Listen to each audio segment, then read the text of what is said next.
ወደ አሜሪካ በደንበር ለገባችሁ ትውልደ ኢትዮጵያና ኤርትራውያን በሙሉ መልካም ዜና ተሰምቷል። ጉዳዩን አስመልክቶም የኛ ሰው የሆኑት የሀበሻ ጠበቃ ሙሉ ዓለም በዝርዝርና በጥልቀት ያብራሩታል። ልዩ መልእክትም ለትውልደ ኢትዮጵያውያን በሙሉ አስተላልፈዋል። በሰኔ ወር በአሜሪካ ኢሚግሬሽንና ከኢሚግሬሽን ጋር የተደረጉ አጠቃላይ የህግ ለውጦች፣ የህግ ማሻሻያዎች፣ የፖሊሲ ለውጦች፣ አዳዲስ የተተገበሩ ህጎችና መመሪያዎች በሙሉ በዝርዝር ለአድማጭ ተመልካቾቻችን ይቀርባሉ። የነዚህና የሌሎችን ዜናዎችና መረጃዎች በቀጥታ የዩቲዩብ ቻናሉን ሰብስክራይብ አድርጋችሁ የደወል ምልክቷን በመጫን ብቻ ከኢትዮ ቨርቴክስ እንድትከታተሉ በአክብሮት እየጋበዝን የዛሬው መረጃ እስካሁን በአሜሪካን ሀገር የተከወኑ የኢሚግሬሽንና ከኢሚግሬሽን ጋር የተያያዙ መረጃዎች በዝርዝር በጥልቀት የሚቀርቡበት ስለሆነ መረጃውን ከመጀመሪያው እስከ መጨረሻው ጊዜ ሰጣችሁ እያንዳንዷን ቃላት ማስታወሻም ጭምር እየያዛችሁ እንድትከታተሉ በአክብሮት እንጠይቃለን። አሁን በቀጥታ ወደ ዝርዝር መረጃዎቹ አልፌያለሁ። ወደ ቀዳሚው ዜናና መረጃ ስናልፍ የፕሬዝዳንት ትራምፕ አስተዳደር ከፈረንጆቹ 2021 ወይም በባይደን አስተዳደር ዘመን በደንበር የገቡ ከ900 ሺህ በላይ በሚሆኑ ስደተኞች ላይ ልብ ሰባሪ ጭካኔ የተሞላበት ውሳኔ አሳርፎ ነበር። ከውሳኔዎቹ መካከል አንደኛው ሁሉም 900 ሺህ የሚሆኑ ስደተኞች ማለት ነው በአንድ ኢሜል ክሊክ ብቻ ከአሜሪካ እንዲወጡ ኖቲፊኬሽን እንዲደርሳቸው ተደርጓል።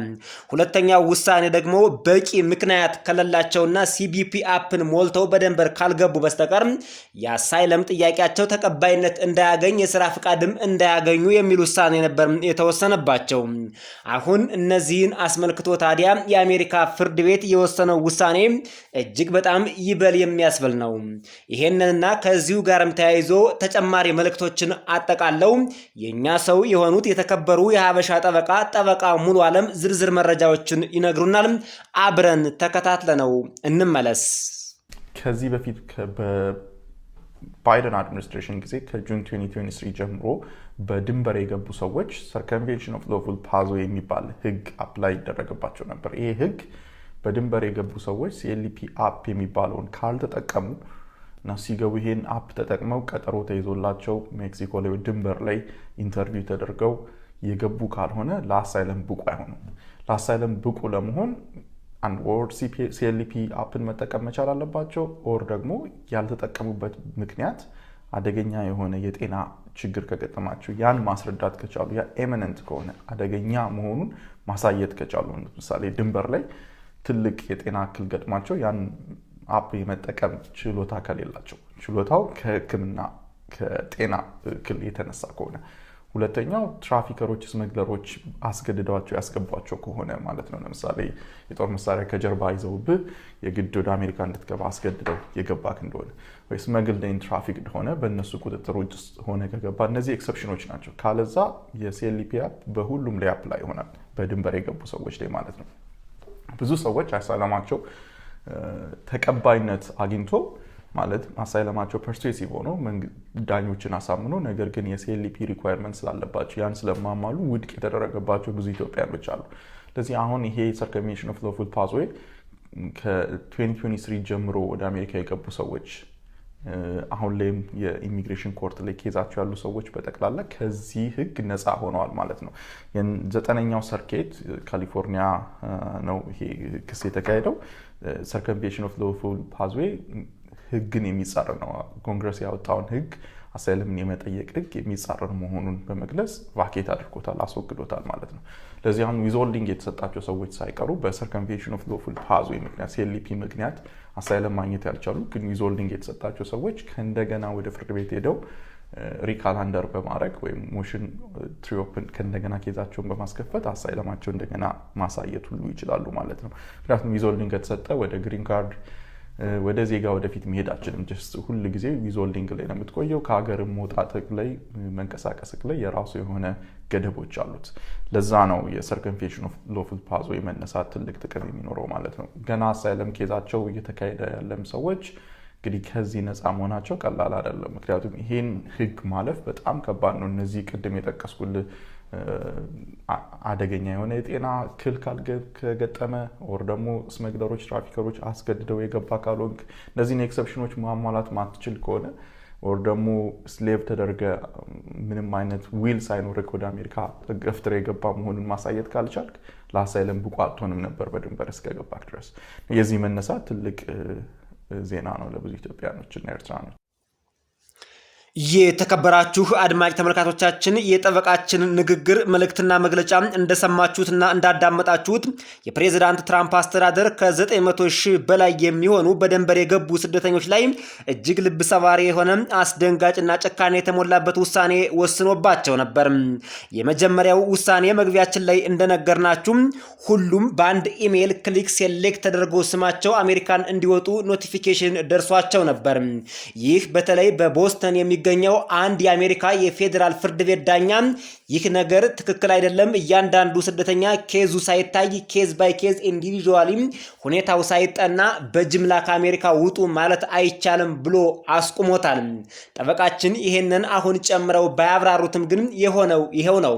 ሁለተኛው ነገር ደግሞ ጠበቃችን አሁን በዝርዝር ያብራሩት ነገር በቦርደር የገቡ እነዚህ ከ900,000 በላይ የሚሆኑ ስደተኞች አሜሪካን ሀገር ከገቡ በኋላ የአሳይለም ጥያቄያቸው ተቀባይነት እንዳያገኝ የስራ ፍቃድም እንዳያገኙ የተለየ ኬዝ ልክ ጠበቃችን እንዳብራሩት ማለት ነው እሱን ኬዝ ካላቀረቡ በቀር በተለይ የሲቢፒ አፕን ሞልተው ካልገቡ በቀር የአሳይለም ጥያቄያቸው ውድቅ ይደረግ ነበር።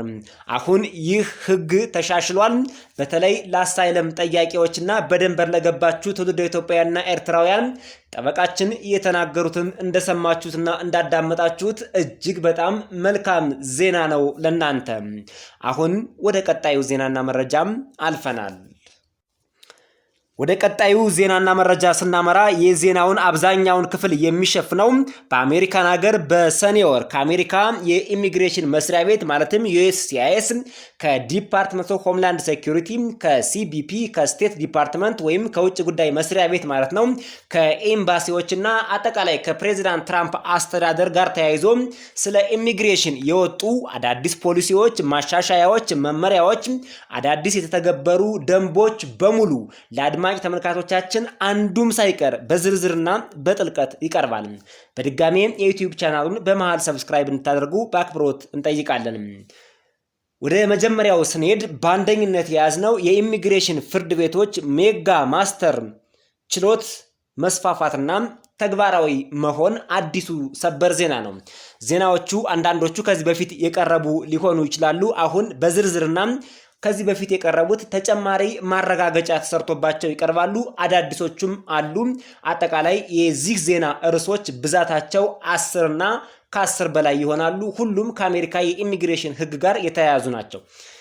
በዚህኛው በአንድ ቁጥር በጠቀስንላችሁ የጅምላ ዲፖርቴሽን ፍጥነትን ለማቀላጠፍ በአሜሪካ ውስጥ ያሉ የኢሚግሬሽን ፍርድ ቤቶች ሂደቶችን ለማፋጠን በአንድ ጊዜ ከ100 እስከ 150 እና ከዚያ በላይ የሆኑ ሰዎችን ጉዳይ በአንድ ችሎት የሚመለከቱበትን ሜጋ ማስተር ሂሪንግ የተባሉ የጅምላ የፍርድ ቤት ቀጠሮዎችን መተግበር ጀምረዋል። ይህ አዲስ ሰበር ዜና ነው።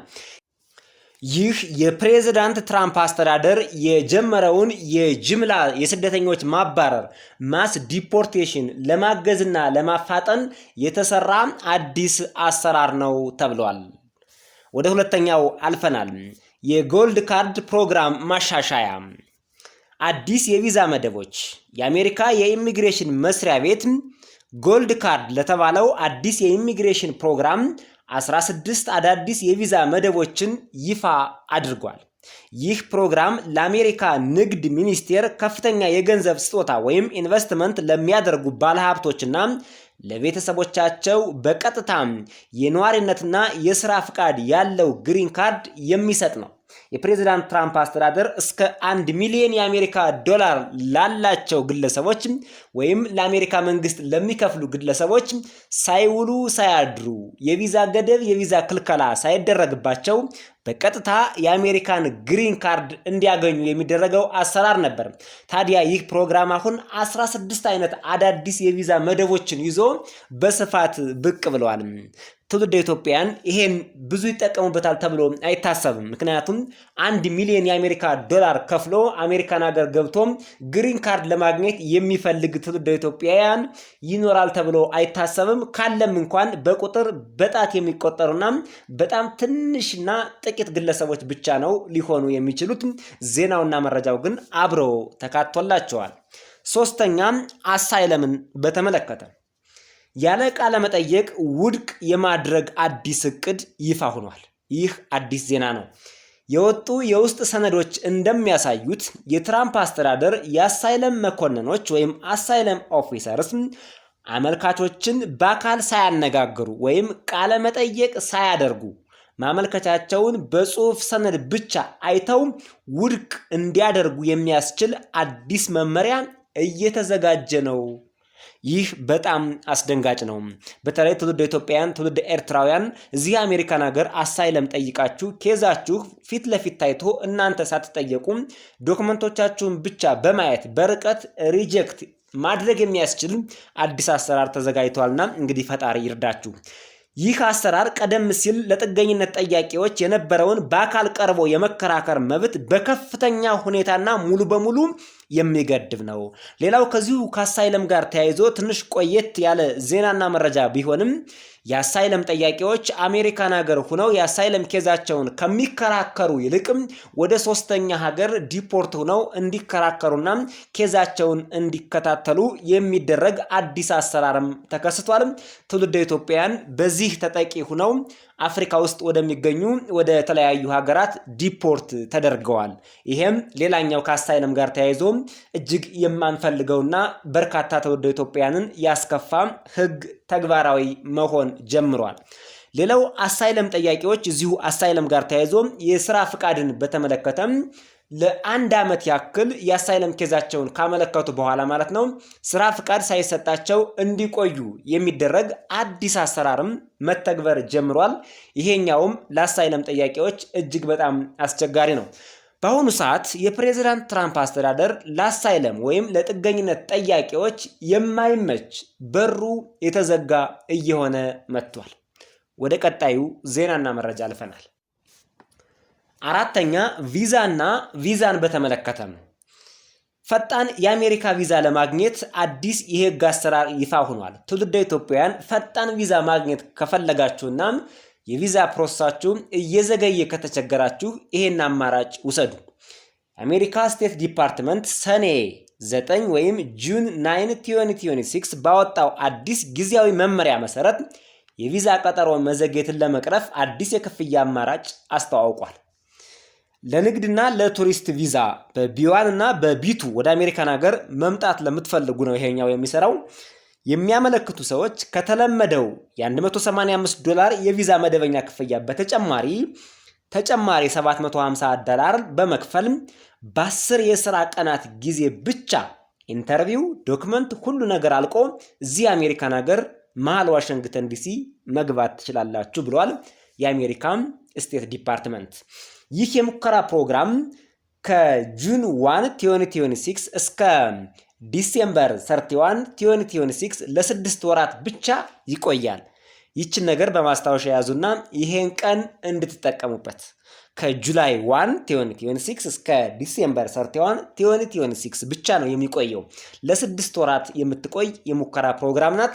ይችን ክፍለ ጊዜ ትውልደ ኢትዮጵያውያን በማስታወሻ ይዛችሁ ኤርትራውያን አማርኛ የምትሰሙ በሙሉ ጥቅም ላይ እንድታዋሉት አድማጭ ተመልካቾቻችን እንድትጠቀሙበት ለእናንተ ከማሰብ አንጻር ነው። በድምሩ ደግሞ 25000 ለሚሆኑ አመልካቾች ብቻ የሚሰጥ በመሆኑ ቦታውም ኮታው ውስን ስለሆነ አሁንም በዚህ ቀን ፈጥናችሁ እንድታመለከቱ ነው። አመልካቹ መጀመሪያ ዲኤስ 160 ፎርም ሞልተው መደበኛው $185 ከከፈሉ በኋላ በተመረጡት ኤምባሲዎች ውስጥ የፕሪሚየም ወይም ደግሞ ፈጣን ቀጠሮ ክፍት ከሆነ ኦንላይን ላይ $750 በመክፈል ቀጠሯቸውን ማፋጠን ይችላሉ። አጠቃላይ የሚከፈለው ገንዘብ እንግዲህ የመጀመሪያው 185፣ ሁለተኛው 750፣ ከ935 ዶላር በላይ መክፈል ያስፈልጋል ማለት ነው። እዚህ ላይ ገንዘቡን አንዴ ከከፈላችሁ በኋላ ገንዘቡ አይመለስም የሚል መመሪያም ከስሩ ተጽፎበታል። የአሜሪካ የኢሚግሬሽን መስሪያ ቤት ዌብሳይት ውስጥ ብትገቡ ይሄን መመሪያ ታገኙታላችሁ። የአሜሪካ የውጭ ጉዳይ መስሪያ ቤትና ሚኒስቴርም ይሄን መረጃ በቀጥታ ታገኙታላችሁ። ኢትዮጵያ የአፍሪካ ቪዛ ማዕከል ሁና በአሜሪካ ተመረጠች። አሁን የያዝነው ርዕስ ቪዛና ቪዛን የተመለከተ በሰኔ ወር የወጣ ሰበር ዜናና መረጃ ነው። የአሜሪካ የውጭ ጉዳይ ሚኒስቴር በአፍሪካ ያለውን የቆንስላ አገልግሎት በከፍተኛ ደረጃ ወደ መካከለኛ ማዕከላት እየሰበሰበው ይገኛል። በዚህም መሰረት ከዚህ ቀደም ቪዛ ይሰጡ ወይም ቪዛ ይታደልባቸው ከነበሩት ወደ 50 የሚጠጉ ኤምባሲዎችና ቆንስላዎች መካከል ቁጥሩን በመቀነስ 20 ክልላዊ ማዕከል ብቻ እንዲቀጥሉ ወስኗል። ይሄ በጣም የሚገርም ነው። 30 የሚሆኑ አፍሪካውያን ሀገራት ቪዛ እንዳይሰጡ የቪዛ ሴንተራቸው ተዘግቷል ማለት ነው። ደስ የሚለውና ሰበር ብስራት የሆነው ግን ኢትዮጵያ ከተከፈቱላት ወይም ከተፈቀዱላቸው ሀገራት መካከል አንዷ ሆና የአፍሪካ የቪዛ ማዕከል ሆና እንድታገለግል ተመርጣለች። እንኳን ደስ አላችሁ ትውልደ ኢትዮጵያውያን። አስቡት። ይህ ባይሆን ግን የተለያዩ የአፍሪካ ሀገራት ወደ ደቡብ አፍሪካ እንደውም ደቡብ አፍሪካን ትውልደ ኢትዮጵያውያን አይወዷቸውም፣ ብዙ ችግር እየደረሰባቸው ስለሆነ ወደዚህ አካባቢ ተጉዘው ቪዛቸውን ፕሮሰስ ያደርጉ ነበር። ነገር ግን ይህ ስለሆነላቸው ትውልደ ኢትዮጵያውያን በራሳቸው ሀገር ሆነው ቪዛቸውን ፕሮሰስ ያደርጋሉ። መልካም ዜና ነው። በሌሎች የአፍሪካ ሀገሮች የሚገኙ ወደ 30 የሚጠጉ የአሜሪካ ኤምባሲዎች የቪዛ የማስኬድ ስልጣናቸውን ያጣሉ። እነዚህ ኤምባሲዎች ክፍት ሆነው የሚቀጥሉ ቢሆንም አገልግሎታቸው ግን ለአሜሪካ ዜጎች ድጋፍ ማድረግ፣ የአደጋ ጊዜ ጉዳዮችና የዲፕሎማቲክ ቪዛዎችን ማስተናገድ ላይ ብቻ የተገደበ ይሆናል። ቪዛ ፕሮሰስ በተዘጋባቸው 30 ሀገሮች የሚኖሩ ዜጎች ከእንግዲህ በራሳቸው ሀገር ውስጥ የቪዛ ቃለ መጠየቅ ማድረግ አይችሉም። ይልቁንም ከፍተኛ የጉዞ ወጪና የእንቅስቃሴ ፈተናዎችን በመጋፈጥ ቃለ መጠየቅ ለማድረግ ድንበር አቋርጠው ወደ ተመረጡት ማዕከላት መጓዝ ይኖርባቸዋል። ከአፍሪካ ውስጥ ደቡብ አፍሪካ ተመርጣለች። ከጎረቤት ሀገር ከኢትዮጵያ ደግሞ ኬንያና ጅቡቲ ተመርጠዋል። በሚገርም ሁኔታ ኢትዮጵያ ተመርጣለች ማለት ነው። ሌሎችም ሀገራት እዚህ ማፑ ላይ እንደምትመለከቱት በዝርዝር ተቀምጠዋል። እንግዲህ ጎረቤት ሀገር ሶማሊያ፣ ኤርትራ፣ ሱዳን፣ ሌሎችም በርካታ ሀገራቶች የቪዛ ማዕከልነታቸው ተሰርዟል። ወደሚቀርባቸው ወደ ኢትዮጵያ ወይ ወደ ኬንያ ወይ ወደ ደቡብ አፍሪካ እየሄዱ ቪዛቸውን ፕሮሰስ ያደርጋሉ ማለት ነው። ይህ ለኢትዮጵያውያን ግን ትልቅ እድል ይዞ የመጣ ነው። ሌላው ከዚሁ ከቪዛ ጋር ተያይዞ የቪዛ ገደብና ቪዛ ቦንድን በተመለከተ ነው። ኢትዮጵያ ከ75 ሀገራት መካከል ተመድባም የቪዛ እገዳ ማዕቀብ ተጥሎባታል። በተለይ ደግሞ ለግሪን ካርድ ማለትም አሜሪካን ሀገር በቋሚነት ሂደው መኖር ለሚፈልጉ በትዳር ወደ አሜሪካን ሀገር ሊሄዱ ይችላሉ፣ በስራ ወደ አሜሪካን ሀገር ሊሄዱ ይችላሉ፣ በቤተሰብ ወደ አሜሪካን ሀገር ሊሄዱ ይችላሉ፣ በዲቪ ወደ አሜሪካን ሀገር ሊሄዱ ይችላሉ፣ በአጀስትመንት ኦፍ ስታተስ ወደ አሜሪካን ሀገር ሊሄዱ ይችላሉ። መሄጃው መንገዱ ብዙ ነው። አሁን ባለው መረጃ መሰረት እስካሁኗ ሰዓትና ደቂቃ ድረስ የሁሉም ትውልደ ኢትዮጵያውያን ማለት ይቻላል ለግሪን ካርድ አሁን በዘረዘርናቸው መንገዶች ወደ አሜሪካን ሀገር ለመግባት የሚፈልግ በሙሉ አሁን የአሜሪካ በር ቁልፍ ነው፣ ተዘግቷል። ምንም ነገር መግባት አይቻልም። ለሐኪሞች ብቻ ግን መንገዱ ተከፍቷል። እነሱ እንዲገቡ ተፈቅዶላቸዋል ማለት ነው። ሌላው ለግሪን ካርድ እንኳን ባይሆን ለንግድና ለቱሪስት በኢቢ1 እና ኢቢ2 ቪዛ አሜሪካን ሀገር መግባት ለሚፈልጉ በንግድና በቱሪስት የሚለውን ርዕስ ያዙልን። ለነሱ ደግሞ ተጨማሪ እስከ 15000 የአሜሪካ ዶላር የሚደርስ የቪዛ ማስያዣ ቦንድ ያስፈልጋል። አንድ ሰው ከኢትዮጵያ ተነስቶ ወደዚህ ወደ አሜሪካን ሀገር ለመምጣት ቢፈልግና ወይ ለንግድ ወይ ለአጫጭር ስልጠና ወይ ለሆነ ነገር መምጣት ቢፈልግ ነን ኢሚግራንት ወይም ግሪን ካርድ ላልሆነ ቪዛ ማለት ነው መምጣት ቢፈልግ በቅድሚያ ኢትዮጵያ ውስጥ ሆኖ 15000 የአሜሪካ ዶላር ያስይዛል። ገንዘቡ የሚመለስለት ከአሜሪካ ተመልሶ ወደ ኢትዮጵያ ሲሄድ ብቻና ብቻ ይሆናል። አሜሪካን ሀገር ለመቅረት ቢሞክር ቢያስብ ጥገኝነት ለመጠየቅ ቢሞክር ፈጽሞ 15000 የአሜሪካ ዶላሩን ያጣል። ጥገኝነቱም ሊሳካለትም ላይሳካለትም ይችላል። ከዚሁ ከቪዛና ከቪዛ ገደብና ቦንድ ጋር ተያይዞ ደግሞ ለትውልደ ኢትዮጵያውያን ብቻ ሳይሆን አጠቃላይ ለዓለም አቀፉ ማህበረሰብ በነን ኢሚግራንት ቪዛ በቱሪስትና በንግድ ቪዛ ለሚመጡት ደግሞ 2 አዳዲስ ቃለ መጠየቆች ተጨምረዋል። አንደኛው ቃለ መጠየቅ ወደ ሀገርህ ብትመለስ ስጋት ወይም ችግር ይገጥመኛል ብለህ ታስባለህ ወይ ይላል። ሁለተኛው ቃለ መጠየቅ ደግሞ በሀገርህ ስትኖር ችግር ደርሶብህ ያውቃል ወይ የሚል ችግር ማለት ከፖለቲካ፣ ከሃይማኖት፣ ከብሔር አንጻር ያለ ከባድ ችግር ማለት ነው። ደርሶብህ ያውቃል ወይ የሚል ጥያቄ ይጠይቃል። ግለሰቡ እነዚህን የስ ብሎ የሚሞላ ከሆነ አሜሪካን ሀገር ሊቀር ይችላል ተብሎ ስለሚታሰብ ወይም ደግሞ አሜሪካን ሀገር ከገባ በኋላ የአሳይለም ጥያቄውና አጠቃላይ የቪዛ ሂደቱ ላይ እነሱ የሚወስዱት መረጃ ግለሰቡ በሰጠው መሰረት የሚሰጡት ልዩ ውሳኔም በዚሁ በያዝነው ወር ነው መተግበር የጀመረው። ሌላው ከዚሁ ከቪዛ ጋር ተያይዞ ለአንዳንድ ኢትዮጵያውያን ደግሞ ከ75 ሀገራቱ ከተጣለው የቪዛ ገደብ በተለየ መንገድ ደግሞ የተጣለባቸው ሰሞኑን አሁን ከ1 ቀንና ከ2 ቀን በፊት የሰማነው አለ። የአሜሪካ ስቴት ዲፓርትመንት ጁን 18 2026 ባወጣው ይፋዊ መግለጫ በሰሜን ኢትዮጵያ ያለውን ሰላም ያደፈርሳሉ ባላቸው ግለሰቦች ላይ አዳዲስ የቪዛ ገደብ መጣሉን አስታውቋል። ይህ የቪዛ ገደብ በዋናነት ያነጻጸረው በህዝባዊ ወያኔ ሓርነት ትግራይ TPLF ውስጥ ባሉ ጽንፈኞች ወይም ጠንካራ አቋም ያላቸው መሪዎች እና በቅርብ የቤተሰብ አባሎቻቸው ላይ ነው ተብሏል። ስቴት ዲፓርትመንት በቅርቡ በትግራይ የደህንነት ኃይሎችና በፌዴራል መከላከያ ሰራዊት መካከል የተከሰቱት ግጭቶች የፕሪቶሪያው የሰላም ስምምነት አደጋ ላይ የሚጥሉና የሰሜን ኢትዮጵያን ህዝብ ወደ ሌላ ጦርነት የሚያምሱ እና ችግር የሚፈጥሩ በመሆናቸው ይህን ውሳኔ ወስኛለሁ ብለዋል። ከዚሁ ጋር ተያይዞ ለትውልደ ኢትዮጵያውያን የተላለፈ ልዩ መልእክት አለ። ኢትዮጵያ ውስጥ ወይም ከኢትዮጵያ ውጭ በዓለም አቀፉ ማህበረሰብ ዘንድም ቢሆን ታጥቀው ከሚንቀሳቀሱ አሸባሪ ከሆኑ ቡድኖች ጋር ምንም አይነት ግንኙነት እንዳይኖራችሁ። አሜሪካን ሀገር መግባት፣ አሜሪካን ሀገር መኖር፣ ግሪን ካርድ ማግኘት፣ ዜግነት ማግኘት የምትፈልጉና አሜሪካን የምትፈልጓት ከሆነ ይሄን ማድረግ በጭራሽ የለባችሁም። ባክግራውንድ ሂስትሪያችሁ ፌስቡክ ላይ ፖስት ከምታደርጉት፣ ከቴሌግራም፣ ከኢሜል ልውውጣችሁ፣ ከፋይናንሻል ልውውጣችሁ ጀምሮ በደንብ ስለሚጠና ማምለጥ አትችሉም።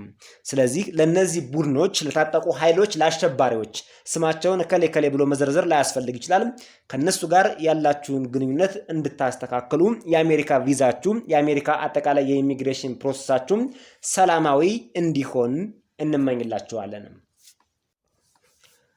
በቀጣይ የምናቀርበው ዲቪ 2026ን በተመለከተ አሁን በሰኔ ወር ስለተሰሙ ዜናዎችና መረጃዎችን በዝርዝር ማቅረብ ይሆናል። የዲቪ 2026 ውጤቶች ይፋ መደረጋቸው ይታወቃል።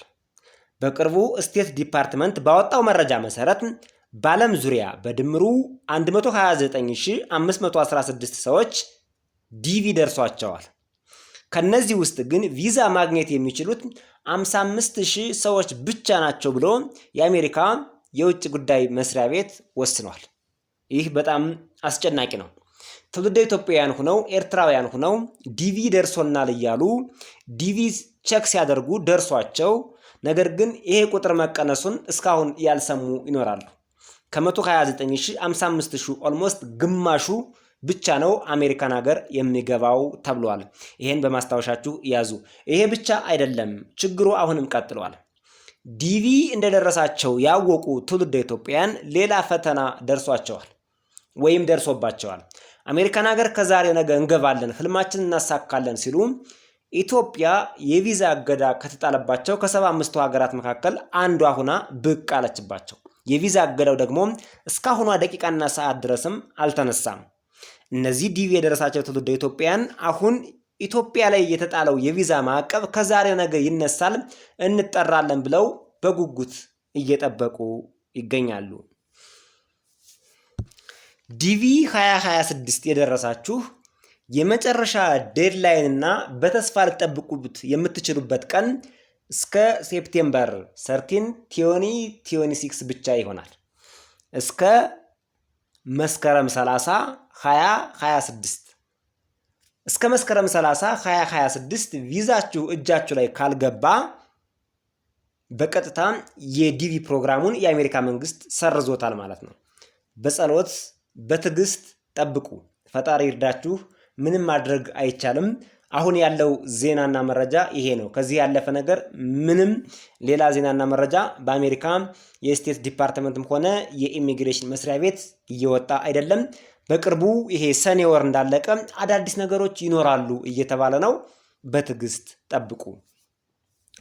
የዲቪ 2027 አዲስ ጥብቅ መመሪያዎችና የምዝገባ መዘግየቱ። ዲቪ 2027 ደግሞ ወደፊት ሞልተን አሜሪካን ሀገር እንሄዳለን ብለው ያሰቡ ትውልደ ኢትዮጵያውያን ኤርትራውያን ጥቅምትና ሂዳር አካባቢ መሞላት ነበረበት። ኦክቶበር ዲሴምበር አካባቢ መሞላት ነበረበት። የፕሬዚዳንት ትራምፕ አስተዳደር ሰርዣዋለሁ፣ አራዝሜዋለሁ ብሏል። እስከ መቼ እንደሚከፈት አይታወቅም። የዚህ ዓመት ወይም የ2027 ማለት ነው። በዚህ ዓመት ተሞልቶ ለ2027 ነው። የዲቪ ፕሮግራም እስካሁን ቁሟል። ሙሉ በሙሉ ሊዘጋም ይችላል እየተባለ ነው። አሁን አዲስ ገና ለሚሞሉት ብዙም አንጨነቅም። ነገር ግን ከዚህ በፊት ዲቪ ሞልተው ደርሷቸዋል ተብለው በተስፋ ለሚጠብቁት ነው በጣም መጨነቅ የሚገባን። ገና ወደፊት ለሚሞሉት ግን ብዙም ችግሩም ስላልደረሰባቸው ዲቪውም ስላልደረሳቸው የሚያስጨንቀን ነገር አይደለም። ለማንኛውም የአሜሪካ የውጭ ጉዳይ መስሪያ ቤት በቅርቡ ባወጣው መመሪያ መሰረት አንደኛ ጸንቶ የቆየ የፓስፖርት መረጃ ያስፈልጋል ከተለቀቀና ወደ አሜሪካን ሀገር ዲቪ መሙላት ከተጀመረ ማለት ነው። ሁለተኛው የፓስፖርቱን ዋና ገጽ ዲጂታል ስካን አድርጎ አብሮ መጫን አፕሎድ ማድረግ ያስፈልጋል። ስለዚህ የመጀመሪያው ቅድመ ሁኔታ መሟላት ያለበት ፓስፖርት በእጁ ያላዘ ሰው ለአሜሪካን ሀገር ለዲቪ ምዝገባ ብቁ አይደለም። የመጀመሪያው መስፈርት ፓስፖርት ነው። ይሄ የዲቪ ፕሮግራም ሊከፈት ስለሚችል ትውልደ ኢትዮጵያና ኤርትራውያን በቻላችሁት መጠን ቀድማችሁ ፓስፖርት አዘጋጁ። ፓስፖርት ልክ እንደ መታወቂያ ነውና ሁሉም ሰው ፓስፖርት ቢኖረው መልካም ነው ተብሎ ስለሚታሰብ መቼ የትኛው ሀገር እንደምትሄዱ ስለማይታወቅ አሜሪካ ብቻ ሳይሆን ለሌሎች ሀገሮችም ስለሚጠቅሟችሁ ትውልደ ኢትዮጵያን ከአሁኗ ሰዓትና ደቂቃ ጀምሮ ፓስፖርት ለመያዝ ሞክሩ። ሌላው አዲስ $1 ክፍያ አለ። ይህ እንግዲህ ትውልደ ኢትዮጵያውያን እንዴት ይከፍላሉ እየተባለ በርካቶች ሲጨነቁ ነበር። አሁን ደግሞ የኢትዮጵያ ባንኮች የዓለም አቀፍ ትራንዛክሽንን መገበያየት የሚያስችሉ ካርዶችን እያዘጋጁ ስለሆነ ይህ ነገር ተፈቷል ብሎ ማሰብ ይቻላል። አሜሪካ ትክፈተው፣ ዲቪን ለመክፈት ያብቃት እንጂ ይሄ አይቸግርም። በቤተሰብ በጓደኛም ይደረጋል። እኛም ስፖንሰር እናደርጋቸዋለን። ባንኮችም ለዚህ ዝግጁ ናቸው። ይሄ ምንም ችግር የለውም። ፓስፖርቱም $1 ክፍያውም ሁሉም ነገር መዘጋጀትና መድረስ ይችላል። ብቻ አሜሪካ በሯን ከፍታ ለመቀበል ዝግጁ ትሁን።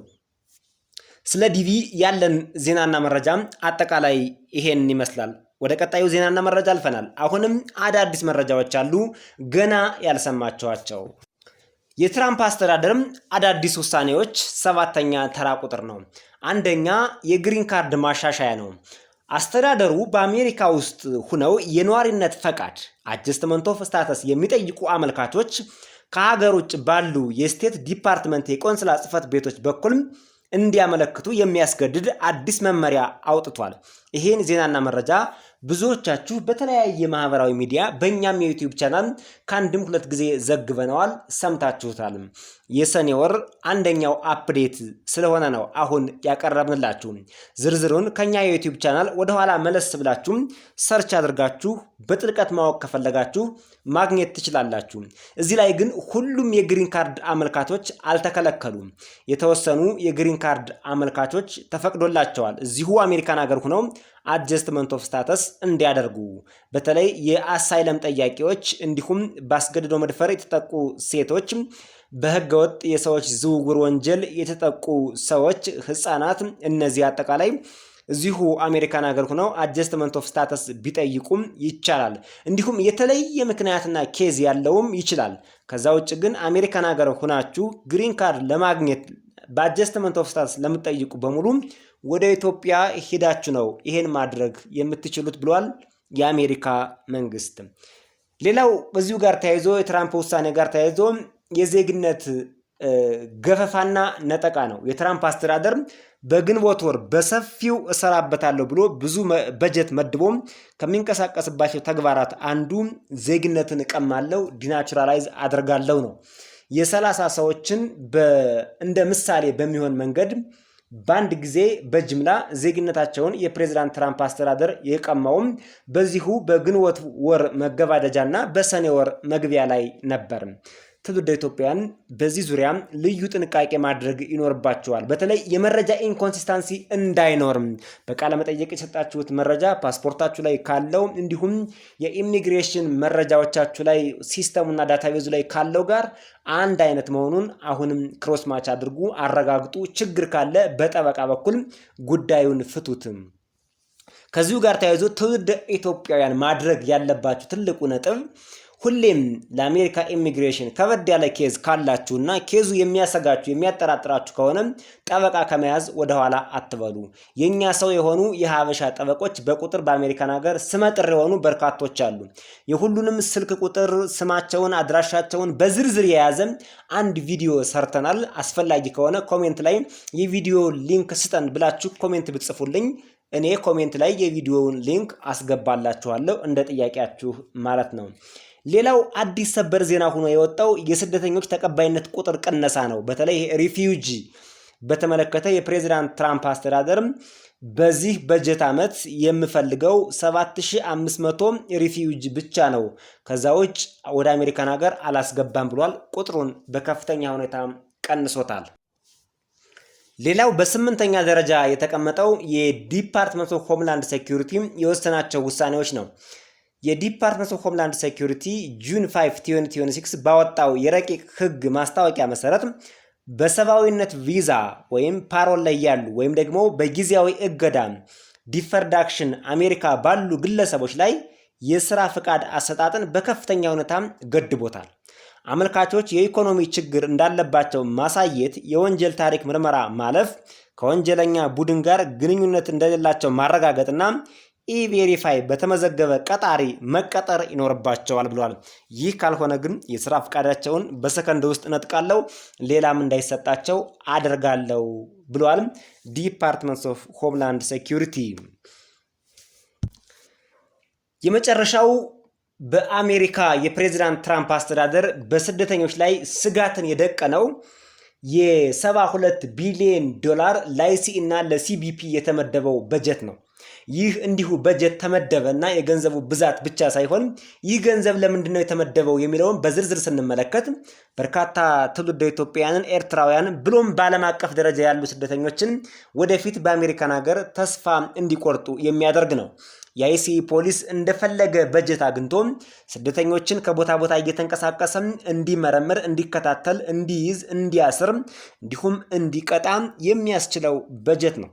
ወደ ፈለጉት ሀገርም ወይም ወደሚፈልጉት አካባቢም ተንቀሳቅሰው በቀላሉ ያለምንም የበጀትና የወሎ አበል እጥረት ስደተኞችን አባረው አድነው ፈልገው እንዲይዙ እንዲሁም ዘመናዊ ቴክኖሎጂዎችን በመጠቀም ጭምር ለስደተኞች ጠንቅ እንዲሆኑ ለማድረግ የተዘጋጀ ማጥመጃና ወጥመድ የበዛበት በጀት መሆኑን መርሳት አያስፈልግም። ይህ ተቋም ከፍተኛ በጀት ካገኘ በስደተኞች ላይ የሚያደርገውን አጠቃላይ ኦፕሬሽን ከወትሮ በተለየ መልኩ በሰፊው እንደሚቀጥልበት የሚጠበቅና ግልጽ የሆነ ነገር ነው። የተከበራችሁ አድማጭ ተመልካቾቻችን፣ የአሜሪካ የኢሚግሬሽን ሕግ በየጊዜው የሚቀያየር ነው። ብዙዎቹ ከዚህ በፊት የወጡና ቆየት ያሉ ስለሆኑ አላቀረብናቸውም። በግንቦት ወር መገባደጃና በሰኔ ወር መግቢያ ላይ የወጡትን አዳዲስ ሕጎች፣ ፖሊሲዎች፣ መመሪያዎችና ትግበራዎች አሁን በዝርዝር አቅርበንላችኋል።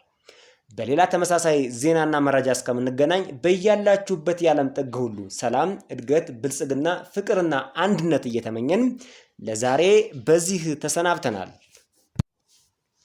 ሌላው በስምንተኛ ደረጃ የተቀመጠው የዲፓርትመንት ኦፍ ሆምላንድ ሴኩሪቲ የወሰናቸው ውሳኔዎች ነው።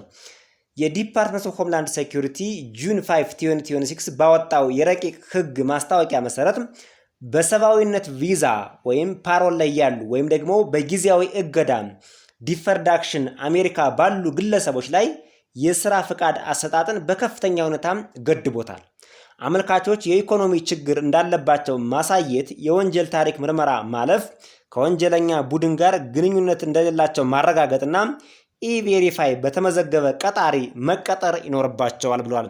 ይህ ካልሆነ ግን የሥራ ፍቃዳቸውን በሰከንድ ውስጥ ነጥቃለው፣ ሌላም እንዳይሰጣቸው አደርጋለሁ ብለዋል ዲፓርትመንት ኦፍ ሆምላንድ ሴኩሪቲ። የመጨረሻው በአሜሪካ የፕሬዝዳንት ትራምፕ አስተዳደር በስደተኞች ላይ ስጋትን የደቀነው የ72 ቢሊዮን ዶላር ለአይሲ እና ለሲቢፒ የተመደበው በጀት ነው። ይህ እንዲሁ በጀት ተመደበ እና የገንዘቡ ብዛት ብቻ ሳይሆን ይህ ገንዘብ ለምንድን ነው የተመደበው የሚለውን በዝርዝር ስንመለከት በርካታ ትውልደ ኢትዮጵያውያንን፣ ኤርትራውያንን ብሎም በዓለም አቀፍ ደረጃ ያሉ ስደተኞችን ወደፊት በአሜሪካን ሀገር ተስፋ እንዲቆርጡ የሚያደርግ ነው። የአይሲ ፖሊስ እንደፈለገ በጀት አግኝቶ ስደተኞችን ከቦታ ቦታ እየተንቀሳቀሰ እንዲመረምር፣ እንዲከታተል፣ እንዲይዝ፣ እንዲያስር እንዲሁም እንዲቀጣ የሚያስችለው በጀት ነው።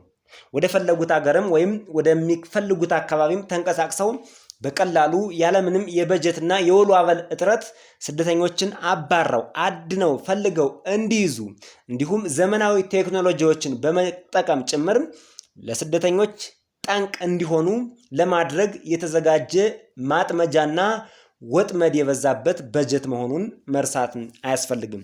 ይህ ተቋም ከፍተኛ በጀት ካገኘ በስደተኞች ላይ የሚያደርገውን አጠቃላይ ኦፕሬሽን ከወትሮ በተለየ መልኩ በሰፊው እንደሚቀጥልበት የሚጠበቅና ግልጽ የሆነ ነገር ነው። የተከበራችሁ አድማጭ ተመልካቾቻችን፣ የአሜሪካ የኢሚግሬሽን ሕግ በየጊዜው የሚቀያየር ነው። ብዙዎቹ ከዚህ በፊት የወጡና ቆየት ያሉ ስለሆኑ አላቀረብናቸውም። በግንቦት ወር መገባደጃና በሰኔ ወር መግቢያ ላይ የወጡትን አዳዲስ ሕጎች፣ ፖሊሲዎች፣ መመሪያዎችና ትግበራዎች አሁን በዝርዝር አቅርበንላችኋል።